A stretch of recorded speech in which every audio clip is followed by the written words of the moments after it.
Thank you for joining us on today's Renew Minds. This edition is brought to you by Adams Marked English as a Second Language class. This class is offered to adult residents of the Adams Marked Mobile Home Park. Classes meet on Tuesdays at 7 p.m. Contact Church on Main at office@churchonmain.church for more details. In our podcast, we're discussing challenges and opportunities that we all face, no matter the season of life we're in. Each episode, we'll offer some practical tips we've learned over the years and also share how love and grace can help each of us when we're trying to maintain hope.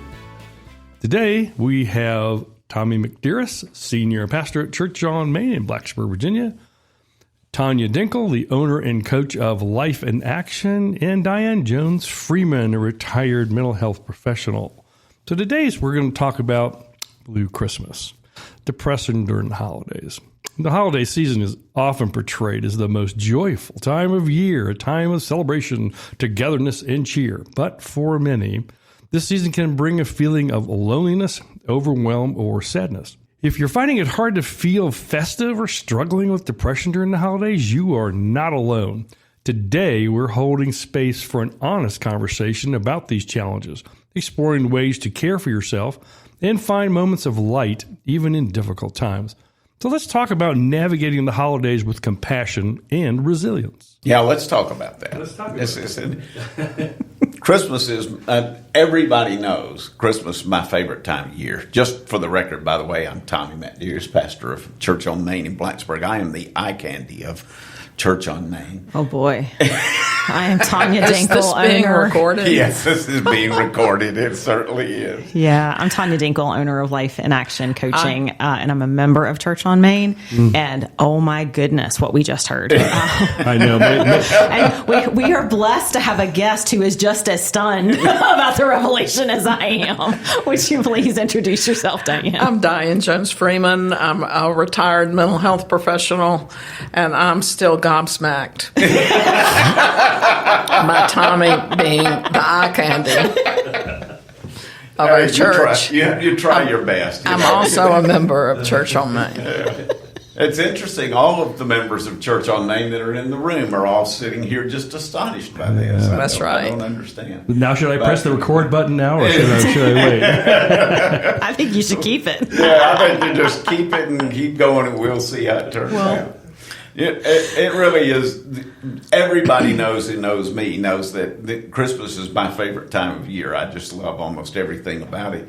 I don't like the fact that it's become so commercialized and so forth, but it is just a great time. I love the lights. I love the decorations. I love the looks on children's faces as you start talking about this season. You love the food too, don't you? And I love the food. I was trying not to eat too much today, and someone just walked in with donuts a few minutes ago. Dang it. And so there's just almost no hope that I'm not going to gain weight through this season. I've got a platter at home that I put out for Christmas that says Christmas calories don't count. So just go with that. Well, I hope Thanksgiving calories didn't count either, because I had plenty of that as well. But Christmas to me is just a wonderful time of year. But I'm in the business where I deal with people all the time where Christmas is not the best time of year. In fact, there are lots of things that cause people to be really down during this season. And so we thought it was important to talk about what if you're having a blue Christmas instead of a white Christmas or a decorated Christmas? What if you just can't seem to feel that Christmas spirit during this season? It was just a few days ago that I talked to someone who had had a significant death in their family this past year. And no matter what you say and how many Christmas carols you sing and how much you preach about the coming of Jesus, it's hard to feel up when you've lost somebody that you love. And that's just one of 1,000 things that can make you feel that way. Yep. So we've got Diane with us today, who has, like Tommy and I, we talk with people and coach people through seasons when that is very raw. Diane, you've coached and counseled people through raw as well, but you've also counseled well past raw, even well into the healing stages as well. So let's kind of start with just the whole idea of dealing with grief outside of Christmas. And regardless of what that grief is, whether it is, I think Tommy's kind of going to the death, and that's where my brain goes. My family had two losses in December within 10 years that we just said, can we just wipe December off the calendar? Because it's just not a good month, right? But loss happens in various ways throughout the year, every day. And you have been walking those paths with people for a long time. So why don't we just start with talking about just grief in general and, how people can start to process that in a healthy way. One thing I'd like to say is grief is a complicated emotion. And in our society, we have rules, in quotation marks, about how people grieve or should grieve. And my response to that is everybody is an individual. Everyone's loss is individual to them. And they respond based on a whole lot of factors, not just who died, but how they died, what their relationship was with that person, when they died. I lost my father when I was 10, and I still recall the day he died. And I can tell you everything that happened in our household. And I was 10. Okay? The other thing that's really important about grief is that we all have expectations about how we're supposed to feel. And I know that sounds a little wonky. But not everybody has a good relationship with the person who died. Sometimes it's extraordinarily problematic, and it may not be a public knowledge thing. So now they're grieving what they wish they had, what they did have, what they wanted. It's just, and they have to keep carrying on. It's a very interesting process. So a lot of, and the burden, interestingly, I'm saying it this way, the burden Christians have is that we believe, because of our faith, that we are saved, and when we die, we get eternal life. Well, we're supposed to be happy about that, right? But if the person is dead, they're dead. They're not here. They may be having a grand old time, but we're not. We're not. That's absolutely true. So grief is really complicated. Add the responsibilities of the person who's left. That complicates the picture. My old age brain is going to start to stop in a minute, but at any rate, the complexities go on. The other thing is we have a timeline about how long you're supposed to feel really bad. That's variable too. So we tell people that they should be better by now, and then we tell people that they're too better by now. We are a very well-meaning society. I don't think most people say stupid stuff on purpose. But we say stupid stuff to people who are in grief because we don't know what to say. That's right. And even if we, like you said, we don't mean to say stupid things, hurtful things, right? Word choice can really make a difference. It's God's will. That's a favorite thing that people say that is hurtful. God has a plan. It's just things that just break people's hearts, that then they're trying to be helpful. Well, someone who's been ill, they're better off. They're not suffering anymore. Those things sound on the surface sort of okay. But you don't know how they're going to hit. You don't know, how the person is equipped to receive it. So it's difficult. So this is an interesting pivot. I don't know that I saw us going here, and this might be an interesting place to start to kind of keep with this thread going. So to help people who are on the caring side of someone who has experienced a loss.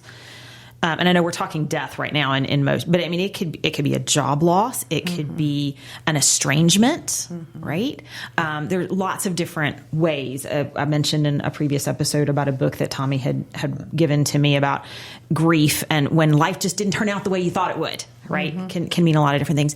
But when you're on the side of trying to care for those folks, and we don't want to say hurtful things unintentionally, what are some things that we can say to be supportive, to encourage, to love those people through that grief or in the grief? I would say this at the outset.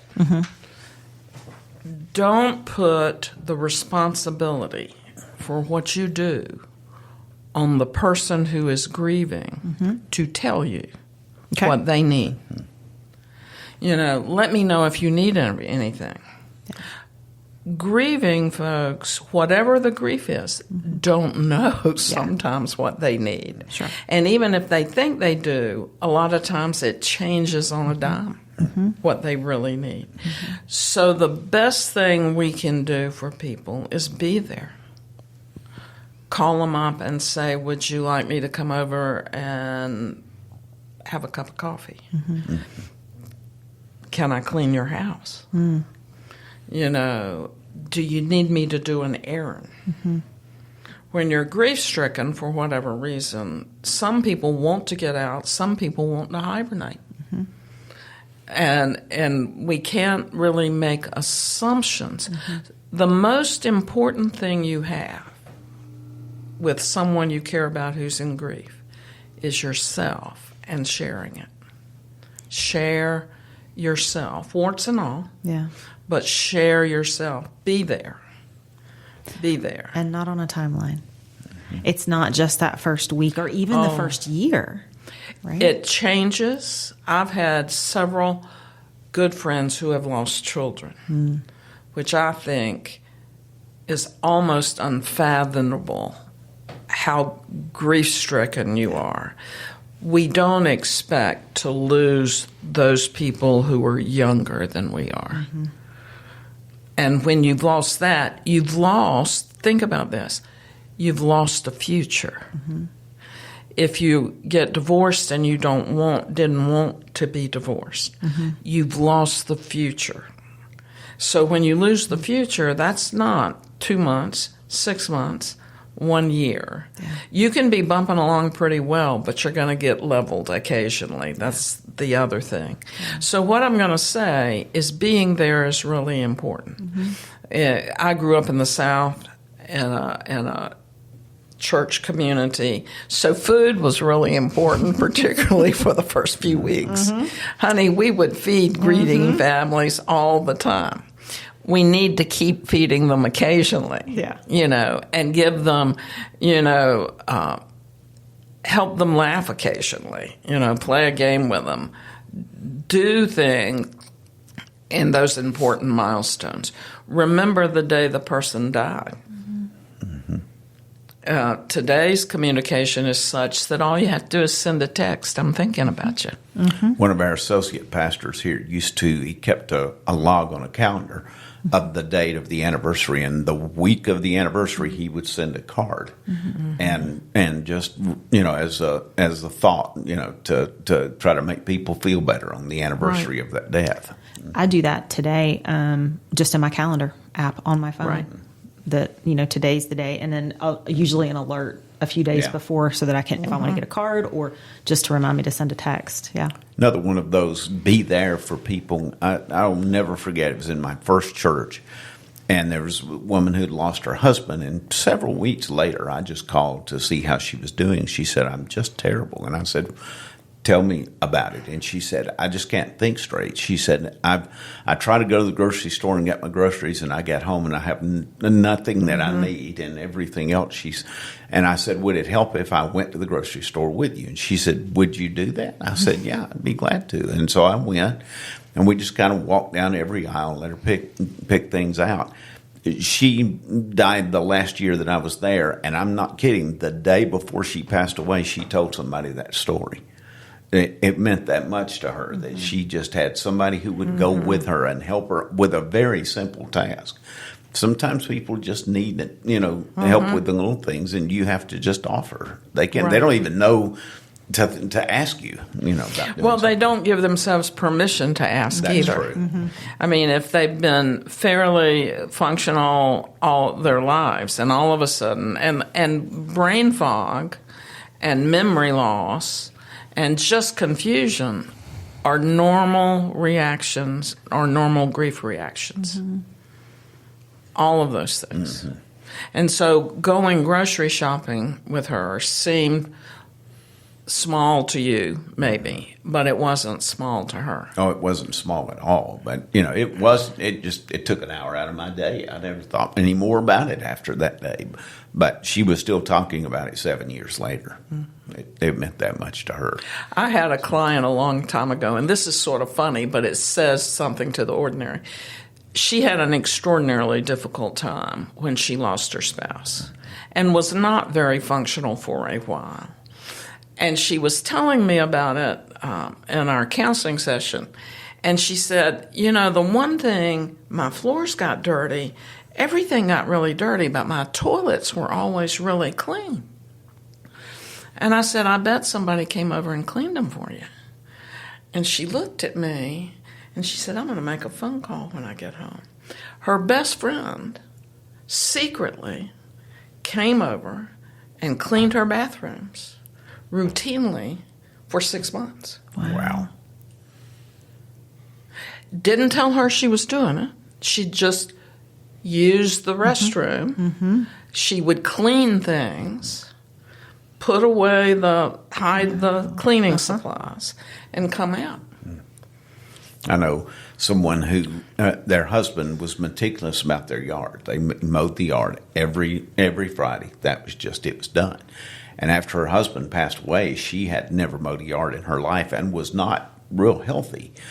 And all of a sudden, every Friday, the yard would get mowed. And she had no idea. And it was a neighbor across the street that would wait till she left to go to, she had every day, it would have helped if I'd turned the phone off, wouldn't it? Yeah, well. But he would wait until she was gone, and then he would come over. She had a standing appointment that she went to every Friday. He went every Friday and cut that yard, but he did not let her know it. And that's a whole nother level of caring for somebody, too, when you pay attention enough to know and understand what their routine is so that you know where and when you can lean in. Now, we're talking about loss as death. What if it's something other than that? I've got a friend of mine who is in the process. They're the pastor of a church. She went to the church in 2019, and of course, we all know what happened in 2020. It was a church that was kind of on the edge at that time, and the church is now in the process of closing. It might have happened anyway, but certainly COVID. But she is deeply grieving, and the church has kind of turned its anger over having to close on her, which is making that worse. And so we're 14 days from Christmas, and she's not feeling very Christmassy at all. What do you say to people when they are dealing with that kind of grief, that side of grief? You're talking about two things now. She's lost something. I don't know what her own sense of failure or not is. And then she's dealing with the very intense feelings of members of her congregation. And it's easy. When things don't go well, we usually like explanations. And sometimes the explanations we have in our head they're not correct, or they're not well developed, or they're not complicated. They're simple. They're too simple. And so to say to her, I would interestingly probably go talk to her about her feelings of responsibility. That she can do something about. She can't really fix the anger or the hurt of everybody and them dumping it on her. But she can work on how she feels what her part, if any, was. And my hunch is the reason she's disabled by the grief and the hurt is because she feels somewhat responsible. That probably is true. She's a very talented person with a lot of capabilities, but you couldn't have had worse timing to become pastor of a church than go there in 2019 and suddenly in 2020 you have to close. And you have to stay closed for a good while, and you're trying to take care of a church that you're just getting to know. Right. And yet you have no idea when you're going to be able to reopen it, and when is it going to be safe, and how is it going to be safe. And it was a church that was already having difficulty. It's just this made it so much worse.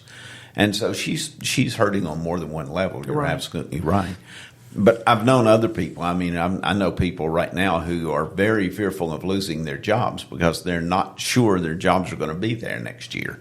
So, they're feeling like they need to cut back on buying things for Christmas, yet they don't want to cut back on buying things for their family. And it's hard for them to feel the Christmas spirit at all because they just don't know what 2025 is going to look like. Well, uncertainty is certainly an emotion that is a negative emotion. Human beings thrive on certainty. Mm-hmm. We plan tomorrow, we plan the next day, we plan next week, we think about what we're going to do next year, we have plans and dreams, and uncertainty dishevels all of that, every bit of it. So it's a loss, but it's sort of, the fancy word would be amorphous. It doesn't have well-defined boundaries. So it leaks into a lot of stuff, if that makes sense. It's where life gets messy. Right. Is there any way to make uncertainty positive? I haven't figured it out totally. I mean, I can... positive, healthy, honest self-talk doesn't make it positive, but it makes it, you can dealable. You can deal with it. What we typically do with uncertainty is focus on the really negative outcomes. I'm going to lose my house. I'm going to lose, if I lose my car, lose my job, I'll lose my house, I'll lose my car, I'll lose my family. They won't love me anymore. Mm-hmm. Mm-hmm. Because, so it just goes, it's catastrophic. Do that word for me. Making a catastrophe out of a thought. Mm-hmm. So you start with A and you end up at Z. Yeah. And if you can label what your thoughts are, you can intervene in those. Mm-hmm. But you have to be able to, you have to think, what am I thinking? So I can't buy as much Christmas this year. So what's the next one? Mm-hmm. How is that going to impact people? The really catastrophic part is the kids are going to hate me, or the wife is not going to like me, or the husband is going to be negative. Do you see what? And it goes on. And then you get to the point you can't deal with it. Mm-hmm. It's too overwhelming. It's too big. Cutting down on what you spend for Christmas if you're worried about your job next year is a rational thing to do. You may have to get really creative with making what you can afford fun. Mm-hmm. Mm-hmm. And I don't know about you all, but after my father died, our financial circumstances changed. Mm-hmm. My mother was really good at changing things up. And somehow or another, my brother and I were laughing about this over Thanksgiving. My mother somehow changed things up that we thought growing most of our food in the summer in the South, hot, humid environment, mm-hmm. and canning it and freezing it was fun. Do you realize what I'm saying to you? I know very well what you're saying. Except I didn't. Now it wasn't fun in my world. Well, I think back. And it was getting up at 5 because it was too doggone hot at 11 to get out in the garden and do gardening chores. And then, she had us label everything that we can or froze with our names on it. Oh, wow. Okay. I mean, it was an ownership, but I use that example, and I've used it in counseling because my mother was not an emotionally intuitive woman at all. Not at all. I love her dear. I think she's one of the greatest people I've ever known. But she was not emotionally intuitive. But the first Christmas after my dad died, we had a ritual of the meal we had. She changed the whole doggone thing. We didn't do the same meal because it would be very obvious he was gone for us. And she had 3 children. So we ate a different meal we ate in the kitchen, not in the dining room. It was so what I'm saying is you ask, you change things up. Some things will work well and some things won't. And having grace with yourself for when the things don't work well is an important thing. I talk with my clients a lot about that. It is how you frame it up and giving yourself grace. I'm going to make a pivot that's sort of odd because at the beginning of my career, I was a counselor in a university counseling service in a university town in Oklahoma. And I was the only female mental health professional on campus. There were 42 of us. I was the only female. And the newspaper reporter, the only female newspaper reporter, this is my paid political announcement for the day. Do you hear me saying it? The only female newspaper reporter called me up and said, I want to interview a woman mental health professional. I'm a woman. We're going to stick together. So she came over to talk about Christmas. And at that time, there was a women's magazine called Red Book. You're old enough to remember. Yeah.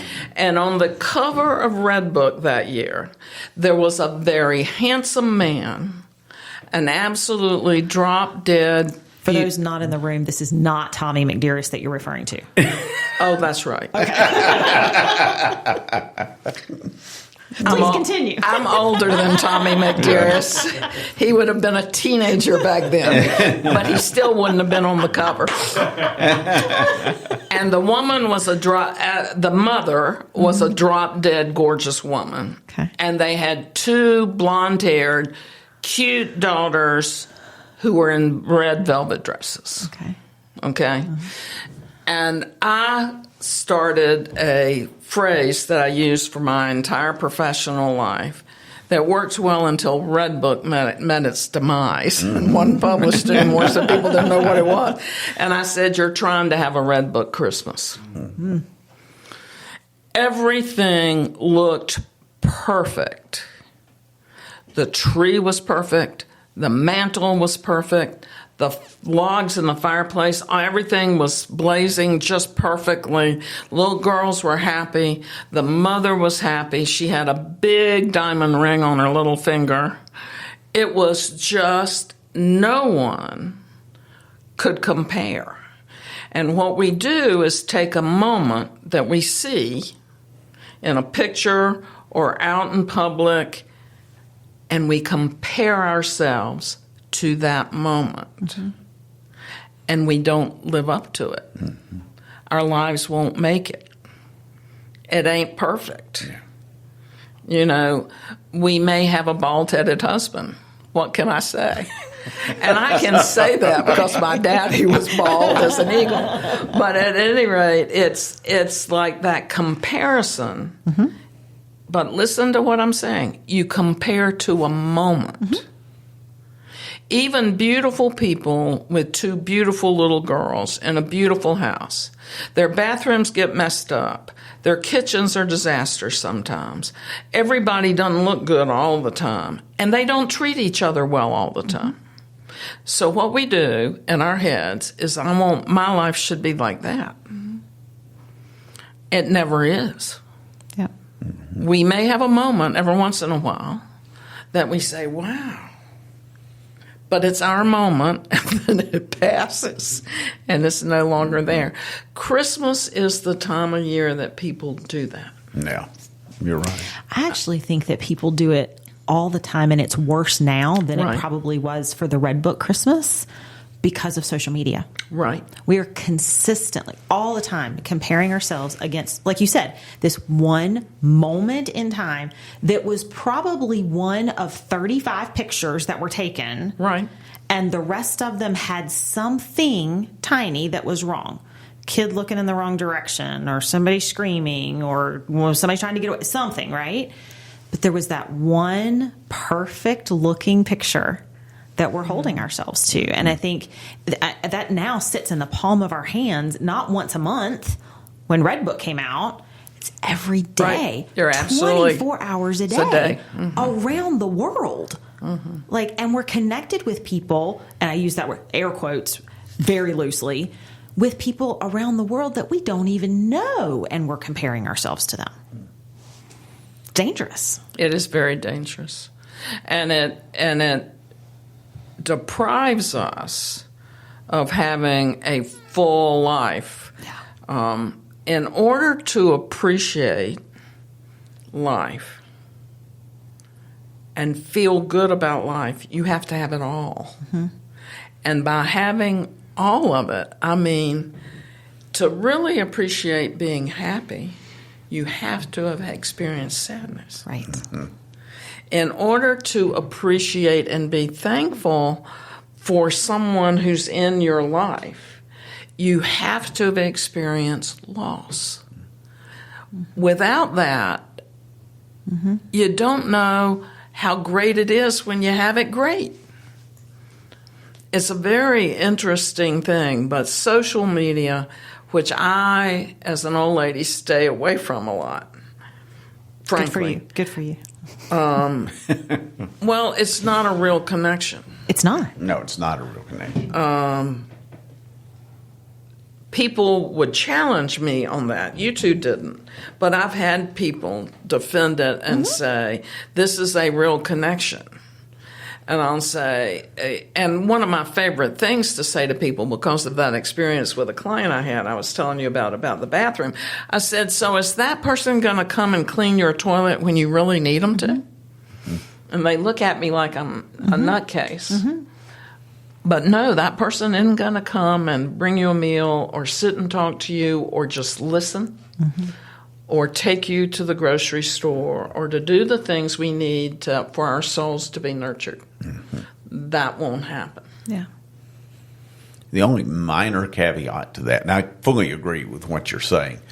I know someone who was physically disabled, and Facebook became a way for them to communicate and get back in touch with old friends and so forth. And the only caveat around that was when she would go through her health issues, that she did have a few friends on there who couldn't come and be with her. They couldn't clean her house. They lived states away and so forth, but they would write her every day, and they would stay in contact. And they would tell her things that their family was doing and this kind of stuff.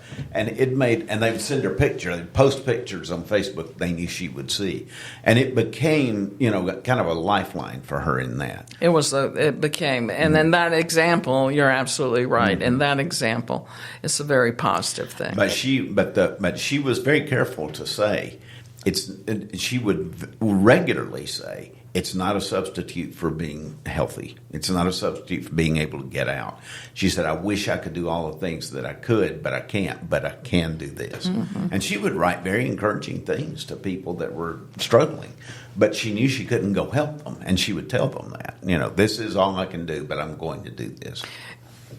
You were talking about, I had this thought, one thing that helps us deal with sadness and loss and the whole phenomena of Blue Christmas is to be grateful. Just experience gratefulness. If you're grateful about something, it gives you hope. And if you're not sure how to do that, we actually have a recent episode. Are you grateful for anything? Right. Grateful where for we anything. talked about just that thing. Go and look that up Yeah, on there. go check that out. Because you could check that out and Yeah. find some suggestions even. But Diane, you're right, because that helps kind of ground you back into reality about what, instead of those, I'll say, Instagram moments, this is what we're comparing ourselves to now. Instead of judging ourselves against that, it brings you back to the reality to say, these are all of the things that I have. Or in reframing negative situations, these are the things that I've learned from those that have helped me grow as a person, that have then allowed me to do these other things. Mm-hmm. Absolutely. Yeah. I find that if you can help people identify something to be grateful for, it's the first step in healing. It's a really good first step in healing.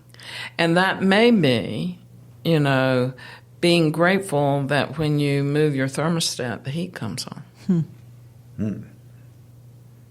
It's something that simple. Something. Oh, yeah. Because there are a lot of people that don't have heat. Right. I've had people who were so disabled by sadness and grief that we had to go to the very, very, very basics of existence. You can afford to put gas in your car. You don't want to go anywhere, but you can put gas in your car. Yeah. So do you see what I'm saying? The possibility exists. Yeah. Teaching folks to identify things to be grateful for is a good exercise, whether you're sad or depressed or not.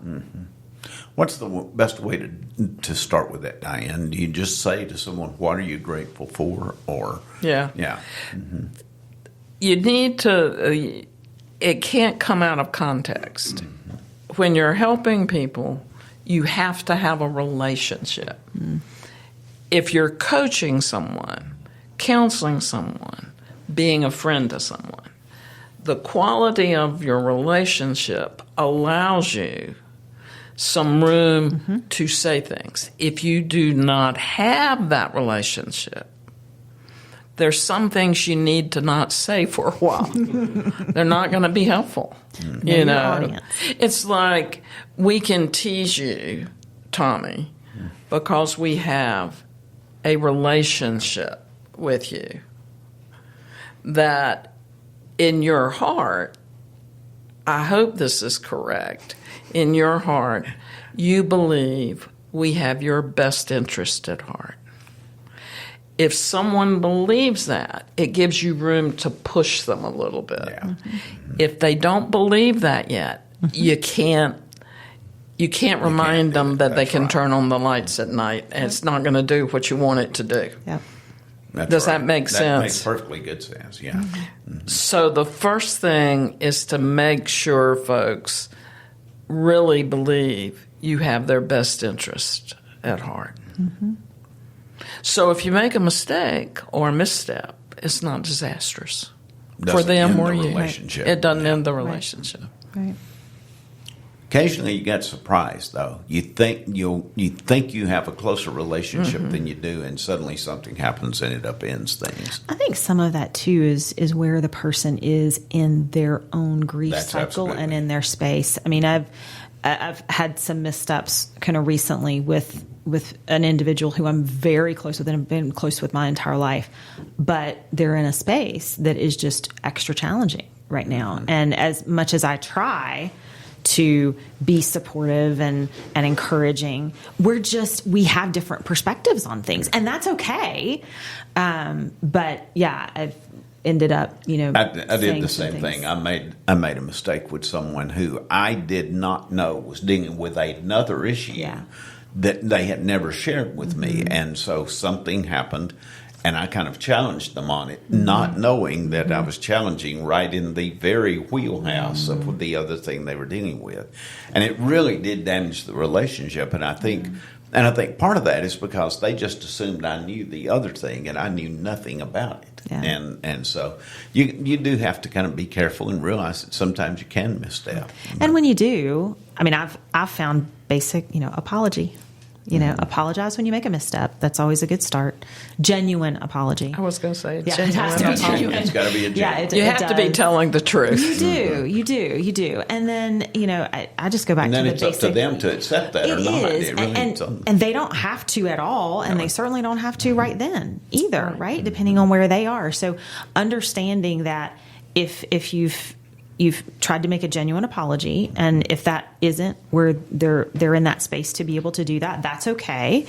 You can still love them even from a distance, and you can still pray for them, and you can still encourage them in whatever ways are appropriate in those scenarios. Christmas is 14 days away, and we, even if we don't know the names of everyone, we all are acquainted with somebody who is having a blue Christmas right now. What do you suggest in the next 14 days? What are simple things we might be able to do to help with that in the closing stages of this? Well,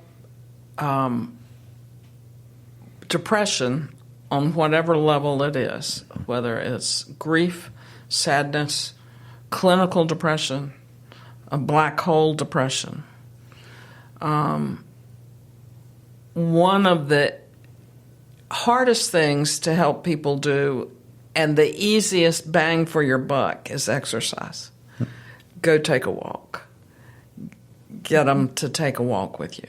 What that does to your brain chemistry is absolutely a miracle. Amazing. Yeah. That's one. And, people who feel badly don't want to do that. The other thing is ask them for help with something. Because when you're so down and disabled, what you're not able to do is anything for anybody else. And so think real hard, make it really simple. I need you to do this for me. It needs to be genuine. It needs to be small and simple. But it gets them out of themselves. And what we need them to do, when maybe they don't do this anymore, but when I went to elementary school, we had recess in the morning and in the afternoon. And then we had lunch. And somewhere in there, we learned favorite times of the we school learned day. stuff. But what I'm saying, everybody needs a recess. Yeah. So if they're in a black hole, my answer would be different. Okay, because a clinical black hole depression does things to you that sadness and normal grief response do not. Okay, there literally is probably no energy to do squat. We need to intervene on a different level. But getting people in the things that we experience with normal grief versus complicated grief, normal blue Christmas month. Some people experience seasonal affective disorder, getting light, that you can buy them online, Amazon, the great Amazon. You can get lights that change the way your body operates. That's right. So exercise, light, get someone to do something for you. That's simple enough that you have to make an assessment, It's funny that you said take a walk. It just triggered something. I hadn't thought about it in years, but when my mother died a number of years ago, Ben Jameson, you may remember Ben. He's a minister in our state now, but he was an intern on our staff. And I was feeling down, but I didn't quite realize how down I was feeling. I didn't realize how poorly I was functioning right at the time. And I was sitting in the office one day trying to do something. Ben walked in and said, "Let's go for a walk." And I said, well, I don't really feel like going for a walk right now, and I've got a lot to do. And he said, well, it sucks to be you because we're going for a walk. You know your audience, right? That's right. That's a good friend. That's a good friend. And we went for a walk. We walked down around campus, and he just said, he brought it out, put it on the table. He said, you're not functioning well and you don't recognize it. He said, let's talk about what you're really feeling. And, you know, he was still a college student at the time. He wasn't supposed to be astute enough to be able to say that, but he was. And it did make a big difference. Mm-hmm. Just being confronted with that made a big difference. Mm-hmm. Mm-hmm. And the want made a big difference, you know. I fired him, but the want made a big difference. Ben was the talented He was, intern. and he still is very talented. But physical activity. Mm-hmm. The other thing, decrease alcohol intake or eliminate it totally. I hate to say this, decrease refined sugar. Mm-hmm. Christmas is a bad She's just gone time. to meddling now. I'm gonna get in a fight here. I can tell. I can see it coming. But this is for folks who are struggling. You know, one piece of fudge rather than 6, mm-hmm. or whatever your favorite treat is. It's sort of like don't overdo because your system can't handle it. Mm-hmm. It's like there's no coping. So you drink, alcohol is a depressant. Mm-hmm. I can remember telling that to somebody who said to me, and this was in modern age, where we could look it up, we could Google it. They said, you're lying. And I said, well, let's just see. And pulled it up on the computer, and I'll never forget, he said, no, I can't say what he said. But at any rate, the upshot was he realized that his social drinking habit, he was not an addict and he was not an alcoholic, but his social drinking habits were not helping. Mm-hmm. They were harming. Mm-hmm. So all of those things that when I was in grammar school, they taught you to do, you exercise every day, you eat 3 normal healthy meals. Everything's changed now, but you do those things, you try to get 8 hours sleep. That's another thing about depression and sadness. It messes our sleep up horribly. So you wake up and you're not rested. Mm-hmm. And that's a horrible thing. Exercise will help. And I'm jabbering now, but another thing is get off all your technical stuff about 2 hours before you try to go to sleep. Yeah. Having that iPad open for right up till bedtime messes things up. It messes your brain. It activates something in your brain that is not going to be conducive to sleep. What I'm trying to say to you, when you're sad, depressed, you don't have the extra bandwidth to deal with negative coping behaviors. Mm-hmm. You may not have good ones, but try not to do so many of the bad ones, if that makes sense. Mm-hmm. Let me throw in one more thing for mental health therapy here. If you've had an event that's happened at or near Christmas, it was something that you cannot get out of your mind. It's just there. See a mental health professional that knows how to do EMDR. It's eye movement reprocessing and desensitization. We don't know exactly why it works, but it does work. I've experienced it myself after the mass shooting at Virginia Tech. If you can't get something out of your mind, what this EMDR does is it moves it from right in the front of your face around to the back of your mind where you still remember it, but you're not thinking about it every day. And it's not an image that's popping up in your head. If there's something that's happened to you that's causing you to have a blue Christmas and it is an identifiable event, find a mental health professional that can help you walk through that because that will make a difference for you. I promise you. And there are other trauma therapies now that are that have good outcomes. Mm-hmm. What EMDR and some of the other trauma therapies do is they separate the emotion from the event. Mm-hmm. So you might you can have a motion picture of seeing this, but it's disconnected to the emotion of seeing that, if that makes sense. Yeah. But I think seeing a mental health professional who has the skill sets you need. The other thing I would say, if you're seeing someone and not getting better at all, it is really okay to see someone else. It is. Mm-hmm. And sometimes we're not as insightful as we'd like to think we are as mental health professionals. But if you're going to see somebody who's good at what they do, they're also going to be good at identifying what they're not good at and wanting to find you someone that can deal with that.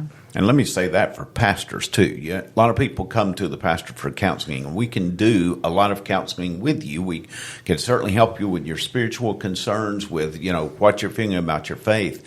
But most pastors are not well trained in mental health work. And a good one is going to look at you and say, you've just crossed a line here that I can't help you with. We need to get you to someone who can, and let me recommend someone to you. I used to recommend to Diane Jones Freeman, but she decided to retire, so I've had to find other people to send them to. There's also a personality component to it, too. Right, I do the same thing on the coaching side, and I absolutely do have lines because I'm not a clinician, so there's absolutely a line that I will not cross, and when someone gets to that point, I've got places and people that I can refer them to. But the first call that I do with anybody is just a discovery call to see if we can work together. Like, this is my style. Here's what you can expect from me. If this isn't how you work, then let's find someone else who is going to get you what you need. So I think that the takeaway from that is you, as the person, have the control, have the power to decide who you are going to. I heard an analogy the other day about building your cabinet, right? Your cabinet of people who are going to help influence your life and who you want to influence your life in one way or another. You get to pick those people. And this would be one of those people or a team of people, depending on what you're working through, that you get to select. And if at any point you feel that you're not getting what you need to get, you are empowered to make a change. And finding those resources, just go ahead and plug this for people who may not know. If you work for a larger company, generally you have an employee assistance program that you can tap into. Those are free resources. The company pays for those for you to have access to mental health professionals. You generally get a number of free sessions that you can go to. Your health insurance will generally cover mental health services, and the coverage for those has dramatically improved over the years, which is so good to see. And then if you aren't covered under an insurance plan or don't work for an employer that has an EAP resource, local community service organizations can also help refer you or actually have a resource treat you site. for free. Exactly. So there are resources out there. You just might have to interview a few and try a couple out before you find the one that you need. You might luck out and find one the first time. You never know. Absolutely. Well, we are 14 days from Jesus' birthday, so let's do the best we can to focus on what's really important here. If you can't afford the very best of presents, the very best of presents have already come to us. And so hopefully we'll be able to focus well on the things that will make a difference for us in the days that are ahead. Go ahead, Ryan. I was reading an Advent book, and they were the author of the book was describing Mary. And she said, Mary was a poor woman, uneducated, in a male-dominated society. And an angel comes to her and says she's going to have a baby, and she ain't married. At a time where unmarried, pregnant women were not treated very well, like they could end up dead. And the author made a funny comment like, so if you think your day is bad, think of Mary. She had a stack against her in that society. And I don't mean to be flip about it, but when we compare, we can do the red velvet dresses and the beautiful fireplace and the Christmas tree and the intact marriage and everything's perfect. Or we could do Mary. That's true. Or if you're going to compare, do a spectrum. Yeah. You'll sometimes feel that maybe you are on the bottom of the heap. Absolutely. And the one thing to remember about Mary is she didn't give up, she didn't quit because she knew God was on her side. Right. And so she continued to walk toward God even when she wasn't, even in that uncertainty when she didn't know how it was going to turn out. Well, the priest that was told his wife was going to have a baby was struck dumb because he didn't believe it. No. You know, Good point. Mary believed it and accepted it and went on. That's right.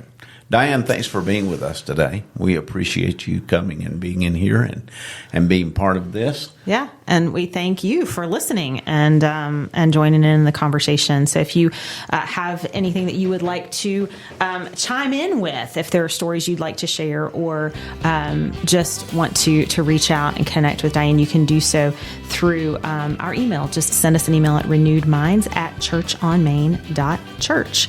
And until next time, we hope that you make it a great day and approach each day with a renewed mind. Merry Christmas, everyone. Merry Christmas. Hopefully this brings a renewed perspective to the challenges and opportunities you're facing today.